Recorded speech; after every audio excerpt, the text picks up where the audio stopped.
ကဲမိမပြောမနေနဲ့ငါဘိုက်စားလာပြီထမင်းဝိုင်းပြင်အမှန်ဒီမှာတွေ့လားဆံပြန်တယ်မတွေ့လားဘယ်သမီးရဲ့ဆရာသေးတယ်ပြောငါမလိမ္မာခြင်းသေးဘူးလိမ္မာတဲ့စကားတွေနောက်မှပြောမောင်ပြန်လာရင်စင်တင်ချစ်ရဲ့ချစ်ပြန်ကြတာဘယ်ရောညရပါလေဖတ်တယ်โอเคမစားတော့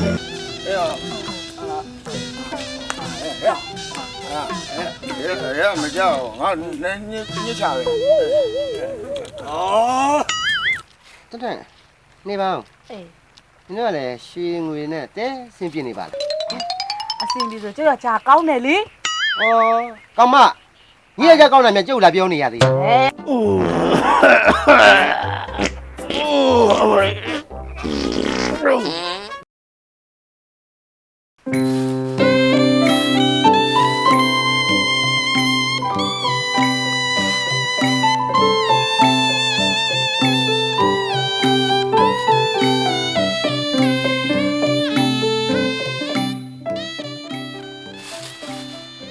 ဘာလောက်ညာတော့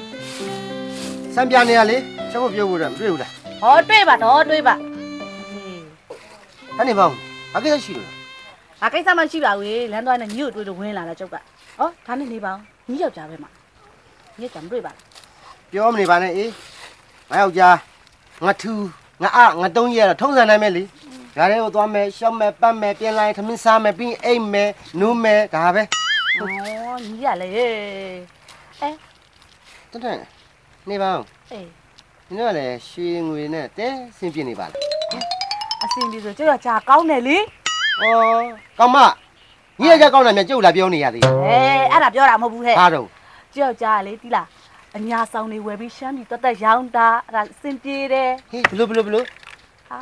အညာဆောင်နေဝယ်ပြီးရှမ်းပြီးတက်ရောင်းတာအဲ့ဒါအစင်ပြေတယ်အစင်ပြီးတော့ကျုပ်ကိုရွှေတွေငွေတွေစင်ပေးတယ်လေ 哦，你要家， ဟုတ်တယ် 人家上来就比较下面嘛多样的， ဟုတ်တယ် 先别的好啦 စ。င်ပြေတာပေါ့ 哎，阿家咋着？这个家面，俺们看路没呀？你要家嘛好你呀？一把，你那先别玩哪把的？玩哪把？ အေးပါအဲ့ဆိုငါသွားတော့မယ် 一把，走吧，走吧。俺这吃药嘛，别药嘛。哼，我对那一只当家爷来，估计没拿的。哦，表演声音，喇叭比多，拉，行了，喇叭多，喇叭，就是行，抓个。အေး 要 မိ 我 မ 表情， ဟဲ့ 俺们嘿没弄你呢， မင်းကလည်းဟောက်တာ 没，好大奶的的，就咋别去了，对了， မိမရဲ့စိတ်လျှော့ပါရဲ့ 谁没晓呢？就个谁多你的行，对了，对嘛？你什么？我叫你， ပြော 行什么表吧我们，对了， ပြောတဲ့မိမ 行，第一面你知道吗啦？哎， အော်မိမရဲ့ငါဒီတိုင်းမနေလို့ငါဘယ်လိုလုပ်နေရမလို့ 哎，讲呢，嘿，要家一批比较，冷叫没定了，路个，这条讲你咋不着？好了， မိမလူချောင်းကောင်းသူချောင်းမကောင်းငါ့ကိုအဲ့လောက်အော်မပြောပါနဲ့ဟာ အမရှင်းရမြရှက်ရသေးတယ်ဟမ် ဟာ ရှ လေ င်းမဟုတ်လားမဟုတ်လို့လားလို့ဘာကြီးလက်ကျုပ်တင်းတော့အလုပ်တွေလုပ်နေတာပြော ငါလည်းအခုမိမရဲ့ငါအလုပ်လုပ်နေတာပဲ ဘာကြီးလုပ်တယ် ဟဲ့ငါရွာထဲသွားပြီးတော့လी အဲ ရွာထဲသွားပြီးတော့ ပြောဘာဖြစ်လဲ ရှောက်ပတ်ပြီးတော့ငါရှောက်ပတ်ကြည့်တယ်လी အေးရှင်းရအလုပ်ကအဲ့ဒါပဲနော်ရှောက်ပတ်ကြီးတဲ့အလုပ်ကရှင်းအလုပ်နော်အဲ့ဒါကိုပဲသွားပြီးတော့ကောင်းနေတာဟဟလား ရှောက်ပတ်ကြည့်တာကငါဝါသနာလीဟာ အေးရှင်းရလေဝါမဝနိုင်ဘူးတိလားကျင်းလွန်းအားရှိတယ်တော့ကျမပြအောင်မရှင်းဘူးတိလားဟုတ်တယ် ကဲမိမပြောမနေနဲ့ငါဘိုက်စားလာပြီထမင်းဝိုင်းပြင် အမှန်ဒီမှာတွေ့လားဆံပြန်တယ်မတွေ့လားဘယ်သမီးရဲ့ဆရာသေးတယ်ပြော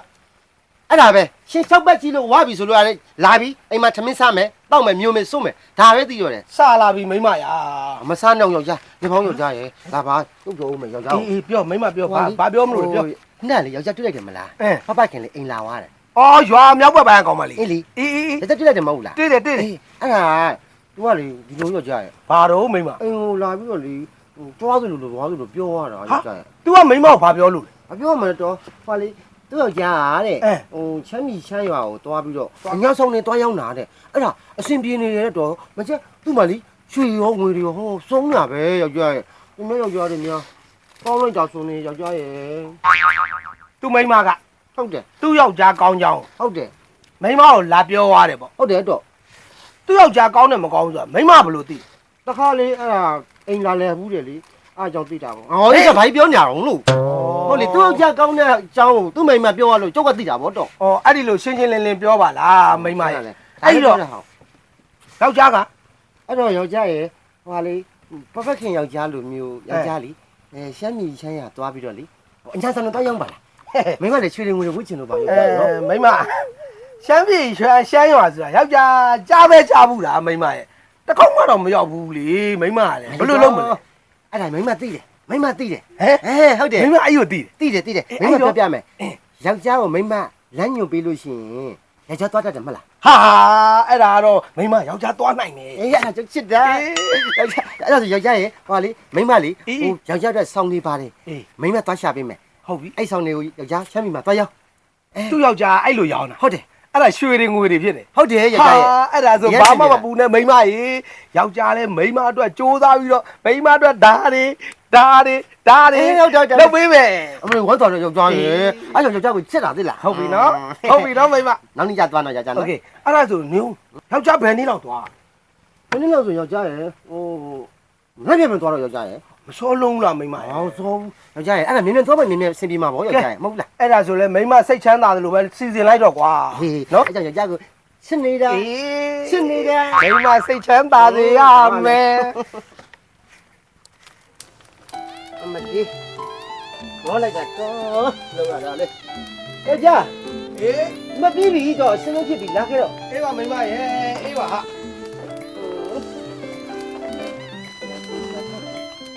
မိမ ရှင် ယောက်ျားသွားဖို့အဆင်သင့်ဖြစ်ပြီ ကြည့်ပြီဒီမှာမိမလောက်ထားတာမကျဒီမှာစားနော်အာယောက်ျားစားဖို့အတွက် အေးဟုတ်ပြီ မိမပြင်ဆင်ထားပေးတာယောက်ျားလမ်းမှာစားလို့ရအောင်နော် မိမယောက်ျားသွားတာသွားမယ်မိမကိုစိတ်မချအောင်ကွာ ဟောယောက်ျားရေစိတ်ချစမ်းပါမိမအိမ်မှာနေမဲ့လူယောက်ျားခီးသွားမှာ ဟုတ်ပြီ နော်စိတ်မချခြင်းမိမယောက်ျားကိုစိတ်မချရမှာတော့ အေးဟုတ်ပြီဗျာယောက်ျားကလည်းမိမကိုစိတ်မချမိမကလည်းယောက်ျားကိုစိတ်မချဟောဒီလိုစိတ်မချနေလို့မပြီးပါဘူးမိမယောက်ျားသွားမယ် ဟုတ်တယ်ယောက်ျားညုံညုံပြောမယ်ယောက်ျား ဘာလို့မိမ ဒီမှာလိုက်ချင်လို့ယောက်ျားကချမ်းမရှောင်းရသွားမှာမဟုတ်လား အေးဟုတ်တယ် ချမ်းသာဆိုတာအမတမချမ်းနေယောက်ျားရဲ့တိလားဟောလေယောက်ျားတကယ်လို့လမ်းသွားလာရင်းနဲ့လေဟိုအပေါ့ပါသွားမယ်ဆိုလို့ရှိရင်သူ့လည်းညာမသွားနဲ့နော်ယောက်ျားရဲ့ ဘာဖြစ်လို့တော့မိမလောက်ပြီကွာ ယောက်ျားလည်းဘာဖြစ်ရမှာတော့မိမကြားဘူးလေတော့ ဟာတော့မိမ ဟိုအရင်တော့လူကြီးတွေပြောတာလားဗာလဲဟိုများဟာတဲ့အဲ့လိုမျိုးဟိုမဟုတ်တဲ့နေရာတွေမှာသွားပြီးတော့ပေါ့ပါလေးသွားစွန့်မိလို့ရှိရင်သူတို့ကအဲ့ဒီဒီပုံကြီးကိုပြုတ်စားလိုက်လို့ရှိရင်ယောက်ျားဖေအသက်နီလန်ကြီးပြင်မှာတဲ့တော့ ဟာအဲ့လိုပဲလားမိမ ဟုတ်တယ်ယောက်ျားရဲ့ ဟာ6တော့ကြောက်တော့အဲ့ဒါဆိုယောက်ျားဆင်းနေမယ်နော် စင်ရင်ပြီးသွားတော့ယောက်ျား ဟုတ် နော် ပြီဟုတ်ပြီ ဟုတ်ပြီ နော်မိမယောက်ျားသွားဖို့ဘယ်ဘက်ကိုသွားမလဲလမ်းညွှန်ပြီ ဟောဒါမှပေါ့ယောက်ျားဟုတ်တယ်ဒီမှာမင်းပြမယ်ယောက်ျားလမ်းမသိဘူးဆိုတာဒီအိမ်ပြက်ထောက်ပါနော် အဲ့ထက်တဲ့ တက်ထောက်ပါအဲ့မှာဟိုရွာဦးထိပ်ရောက်လိုက်မယ် ငါတောင်ပန်းရောက် ရာကြီးတောင်ပိုင်းကိုရောက်တာနဲ့ဟုတ်မှာချင်းရယောက်ျားအရှိဖက်မှာထား ဟုတ်ပြီ ဒီအထောက်ကယောက်ျားရဲ့အနောက်ဘက်မှာထား နောက်မှာဒါ အဲ့ဒီချင်းချီတဲ့ဘက်ကိုတက်တာသွားဟုတ်ပြီယောက်ျားချမ်းမီချမ်းရတောက်ရောက်တယ်ယောက်ျားရဲ့ ဟဲ့မိမပြောတာတကယ်နော် သိချပါယောက်ျားမိမတိတ်တိတ်ရှင်းရှင်းစုံစမ်းထားတာ ဟုတ်ပြီဟုတ်ပြီ ချင်းချီတဲ့ဘက်ကချမ်း ရှမ်း မီ ပြည်ရှမ်းရွာ ထုတ်ချီတဲ့ဘက်ကအေးဟုတ်ပြီနော်ယောက်ျားနော်ယောက်ျားပြန်လာမယ်ဆိုလို့ရှိရင်အထုတ်ချီတဲ့ဘက်ကဖက်ကိုမျက်နှာမူလိုက် ပြန်လက်မယ် အဲ့ဒါဆိုယောက်ျားအိမ်ရောက်မယ် ဟုတ်ပြီ ယောက်ျားနော် အဲ့ အဲ့ ဒါ တော့ဒီချင်းချီတဲ့ဘက်ကယောက်ျားသွားမယ်နော်ချမ်းပြီနော်ပတ်ထားတော့ယောက်ျားနော်ဟုတ်ပြီအဲ့ဒါတက်တက်တက်မိမမပေးမယ်တိစားကဟုတ်ပြီယောက်ျားစမ်းမထားနော် ပတ်ထားမယ်နော် ချင်းချီတဲ့ဘက်ကချမ်းပြီနော် ဟုတ်ပြီဟုတ်ပြီ ထုတ်ချီတဲ့ဘက်ကအိမ်နော်ယောက်ျားနော် ဟုတ်ပြီဟုတ် ဂရုဆိုင်နော်ယောက်ျားရဲ့ယောက်ျားထက်တော့ မိမသွားမယ် တက်တော့ယောက်ျားတက်တော့ဂရုဆိုင်နော်ယောက်ျားဂရုဆိုင် မိမအဖေါ်တွေပါခေါ်ရဲမနေနဲ့နော် တခြားပါတော့ရှင်းရလဲတက်တာယောက်ျားတတိယရန်တော့နော်ဂရုဆိုင်နော်ယောက်ျားရဲ့ ဟောမိမမှားလိုက်တာချင်းရှိတဲ့ဘက်ကရှမ်းပြည်ရှမ်းရွာတဲ့ဟောဒီအထုပ်ရှိတဲ့ဘက်ကအိမ်ကိုပြန်ရောက်မယ်တဲ့ကဲအဲ့တော့မိမပြောတဲ့အတိုင်းပဲသွားမယ်ဟေးချင်းရှိတဲ့ဘက်ကိုသွားမယ်ရှမ်းပြည်ရှမ်းရွာရောက်မိမအတွက်အဆင်ပြေဖို့ငါပစ္စည်းတွေကုန်အောင်ရောင်းရမယ်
ချုပ်တယ်ငါခီးဆက်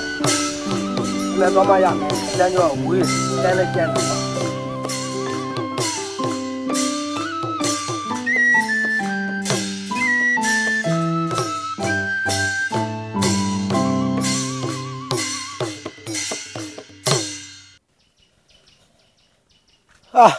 ပူလိုက်တဲ့နေကွာနေတယ်မှာခဏနာအောင်မှရမယ်ဟာတော်ပဲဟဲ့ဟိုမှာအရိတ်တွေ့အဲ့ရိတ်လေးမှာတော့တောင်းနားလိုက်အောင်ပါလေဟာတော်ပဲဒီပင်ရိတ်လေးမှာခဏနားမယ်ဟေးမောလိုက်တာကွာနေရလဲပြင်းအိမ်မခိုင်းလို့တာသွားဟာမလေးလေးမနာစားရတဲ့မောင်ကအစွမ်းပြပြီဟေးမောင်ကလည်းကြိုက်တော့အားရပါရဆွဲတာအေးမဖြစ်ဘူးတော်တိုးမှရအေးမောင်သေးဘူးငါမိမမှားလိုက်တယ်ရှမ်းပြေရှမ်းရွာသွားလို့ရှိရင်တဲ့တော့တွေ့တဲ့နေရာမှာချီမပါနဲ့အီးမပါနဲ့အပေါ်မစွန်းနဲ့စွန့်လို့ရှိရင်တော့ချီပုံရှမ်းမတွေတွေ့လို့ရှိရင်ပြုတ်ဆိုင်တော့ဖေးအတနီလန်ပြီးတေလိုက်မယ်တဲ့အဲ့တော့မဖြစ်သေးပါဘူးငါဘယ်လိုလုပ်ရင်ကောအေးနေရောကြည့်လိုက်ပါဟာโอเคတော်ပဲအဲ့တော့ဒီကြွကြွအိမ်နဲ့ငါဒီလိုလှုပ်ထက်လိုက်ရင်ငါဤပုံလည်းမကြံခဲ့တော့ဘူးငါ့ကိုလည်းသူတို့ဖေးအတနီလန်အောင်ပြုတ်စားလို့မရတော့ဘူးအေးအဲ့ဒီအကြံကောင်းတယ်အမြဲလုံးမဖြစ်မှာဟေးမလေးဒီနားဆင်ပြေတယ်အတော်ပဲ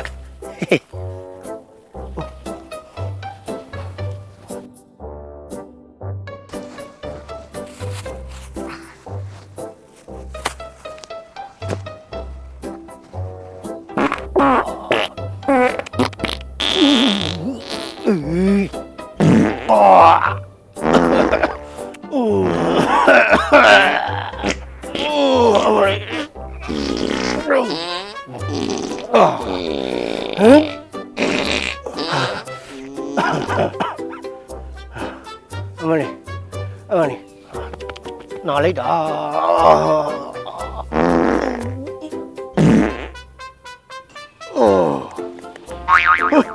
နားလိုက်တာကွာဟာဖြစ်တယ်အောင်လောလောဒါတိတ်ရောမှဖြစ်မယ်ဟာစင်တော့ပြေပါရင်မလေးနားလိုက်တာအကြီးဘလို့လောကောဒီနားမှာချက်ရမကောင်းလွန်ပြရင်လည်းငါ့ကိုဓာကြီးကိုကြည့်ပြီးတော့ပြုတ်စားလိုက်လို့ရှိရင်ငါဖင်းအတနီလန်ပြီးတေအောင်မယ်အဲ့တော့မဖြစ်ဘူးဒီထဲမှာဒီထဲမှာပဲထားလိုက်မယ်နောက်မှကျမှတနေရာလွန့်ပစ်လိုက်မယ်ဘိုက်ကလည်း6သွားပြီဆိုတော့အိတ်ကလည်းအိတ်ချက်အဲ့တော့မထူးပါဘူးတေးတမောအိတ်ပြီးတော့မှပဲခရီးထက်ဆက်တော့ကောင်းတယ်အဲ့ဒီအစီအစဉ်အကောင်းဆုံးပဲကဲဒီထဲမှာပဲအိတ်လိုက်မယ်လीဟာစိတ်မဲဟေး对，老板，对，我来买些蔬菜嘛，也就到了哈，没养人我也花，没养人，没事有啊，蔬菜嘛，俺说也觉得，那边买了都变没了，没变嘛了，菜没养着，对吧？没养人说都弄俺了，没事有啊，咱说不嘛了，是吧？这说嘛，刚才说不嘛吧？我嘛这这老不呢，那我没几天让他嘛没玩意，哎呀这没，哎呀，没叫，俺你掐的，哎呀，爷个你掐着说没谁着我，没谁着没有，俺早听的我，都在没有，脑袋都到没有，俺家好，那很多。别笑，笑这没人来吧？没人来。笑呢？哎呀，都在嘛，苗哎，原来晚上3嘛做到，做到了，做没？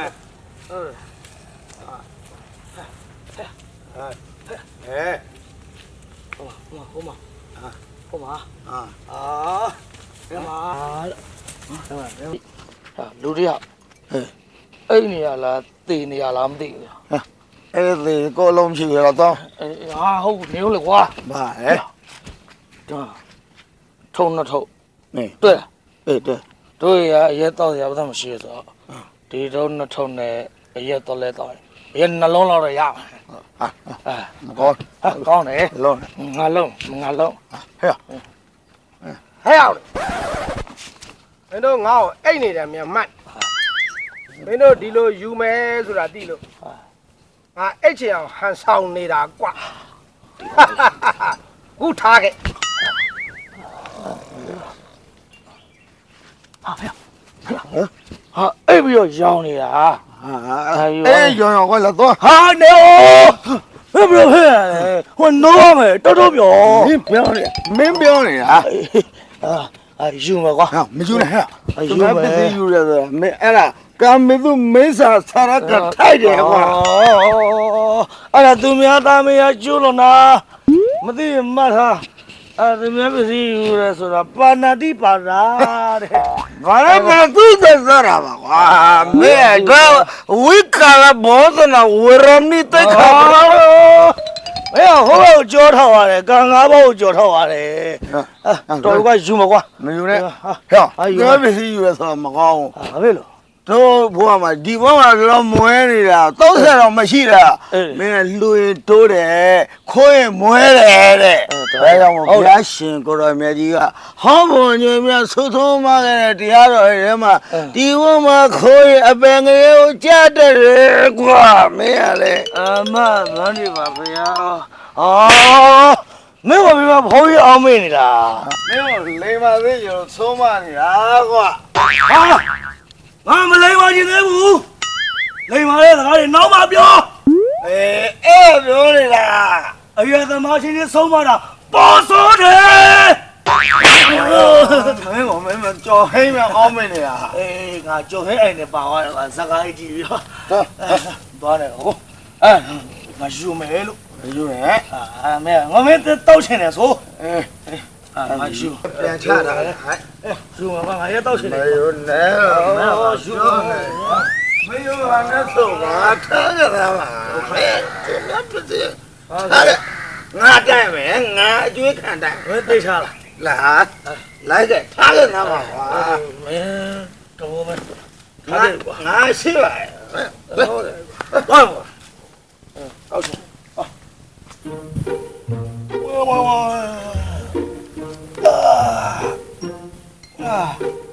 ခုမှပဲလမ်းဆန်းသွားတယ်ကဲအဲ့တော့သွားမယ်နေရောအမိမမှားလိုက်တာကရှင်းရှိတာကရှမ်းပြည်ရှမ်းရောအထုပ်ရှိတာကအေးအဲ့ဒါတော့ဟုတ်ပြီဒီဘက်ကိုသွားမယ်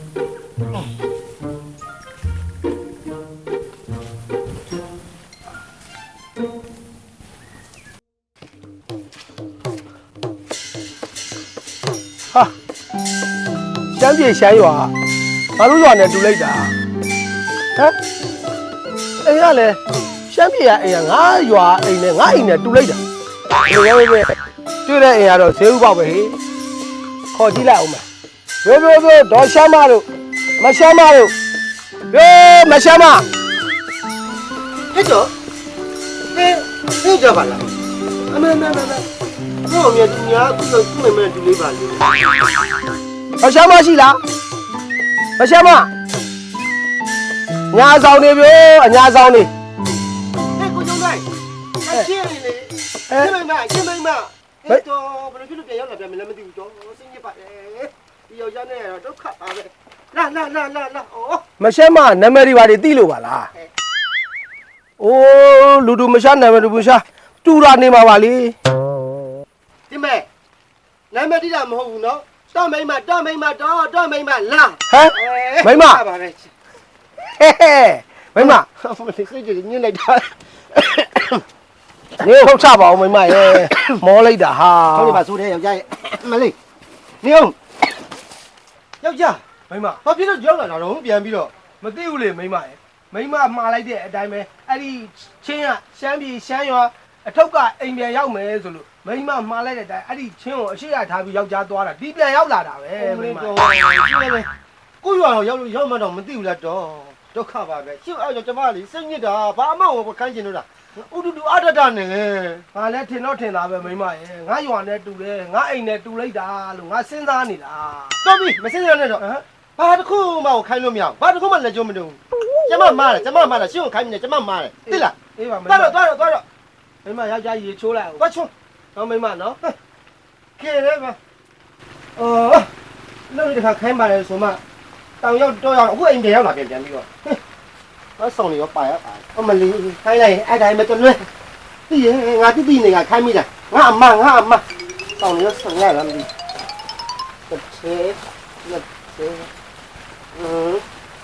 သေးဘာဒီဆောင်ရည်ပြန်ပါလာလို့ပါကြလေခိုင်းရတာ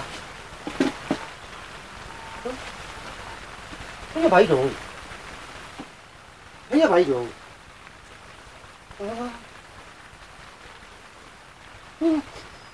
နဲတမျိုးလေးတော့အော်ပြီအော်အားကြတော့လည်းငါ့ကိုကြဘယ်ဆိုးလို့တော့မိမတက်ကြတော့ပြတ်တာမဲဆိုင်မိဆိုင်ရသားလားဆိုင်မကုတ်တွေပါရဝဲလာမိမပြအဲ့ကြတော့ဒါငုကြတော့လေအဲ့ကြကိုကောင်းမြဲရဟုတ်မင်းစားတော့ပဲဟဲ့မရှိတဲ့တော့ပဲအဲ့တော့ချင်းချီကြုံချက်လိုက်အောင်မယ်ဟောရရမေမေချုံနော်ပြီးလို့ရှိရင်သမင်းဆမ်းမယ်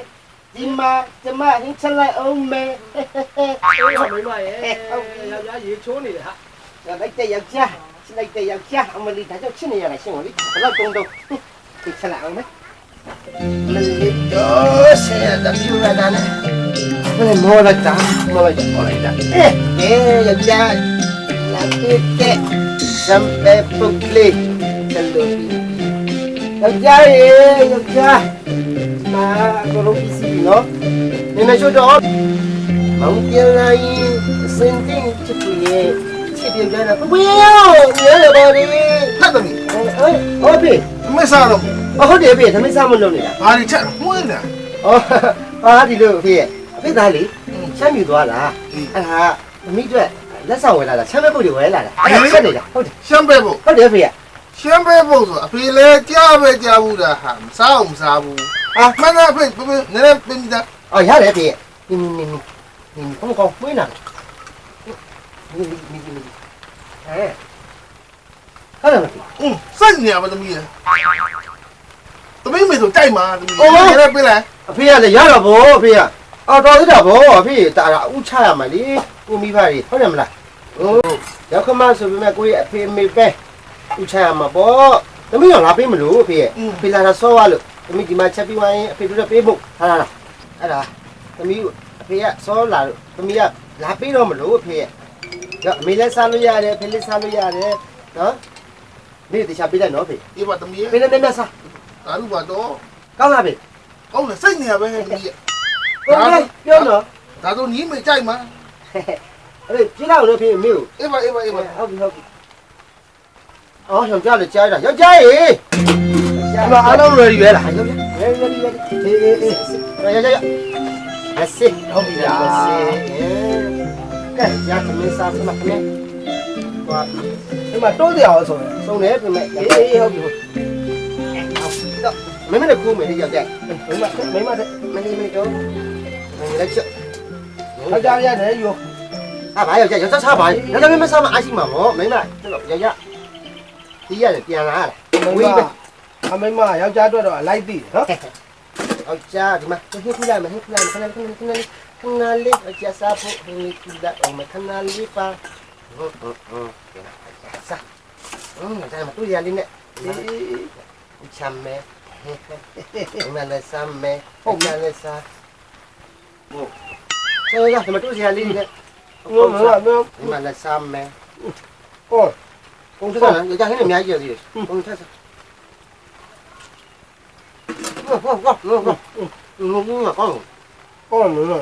ဟုတ်တယ်လားတဲ့နားရအောင်ဟုတ်တယ်ဟိုရမင်းမတင်သေးတယ်ကျင်းမိလားမာဝါဘယ်ကြည့်ကြလားဒီလား ဘာဟင်းလဲဘာကြက်လား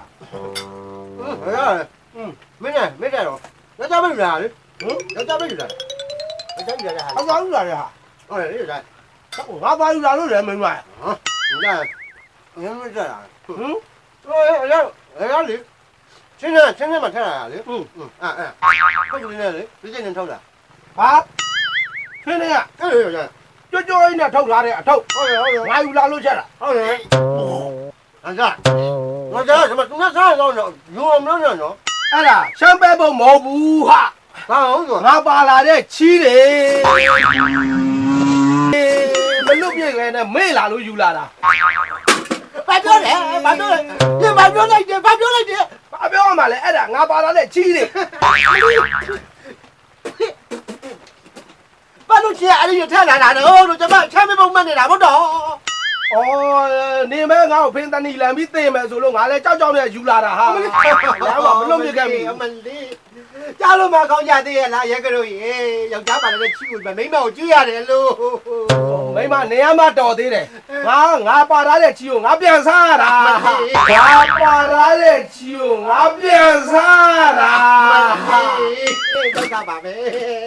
ချီလေးပဲလာကျွေးရတော့တေးရေးစို့တတော်စားကြီး ပြောတာဟာအဲ့ဒါကြောင့်အနက်ရနေပါတယ်အနက်ထွက်နေပါတယ်လို့ အဖေ ရှမ်းမဲပုံလေးရှိသေးတာရှမ်းမဲပုံလေးရှိသေးတာ ဟောမလေးဘယ်ချမ်းမဲပုတ်တော့ဖေရဲ့ ခုနသမီးထည့်ပေးတဲ့ရှမ်းပုံနင်းမေစားရတာဟဲ့အခုဒီမလောက်လို့နည်းနည်းလောက်သူပြေးပါဦး ဒုက္ခပါပဲဒီလိုလည်းပြီးတော့အော်ဖေရဲ့အဲ့ဒါချမ်းမဲပုတ်မဘူးဖေ ဟာဘာတွေလုံးဟာ အော်ဘာလို့ရမှာတော့အဲ့ဒါလေးအဖေသားပါလာတဲ့ချီလေးဖေရဲ့ ဟမ်ချီးမြငါ့ကိုကြွေးရလို့ကောင်မင်းနေရော ဟုတ်တယ်ဖေသားဒီလေးကြည့်လိုက်မဟုတ်အဲ့ဒါ မေရောမော အမေမလုပ်တော့အမေမလုပ်နဲ့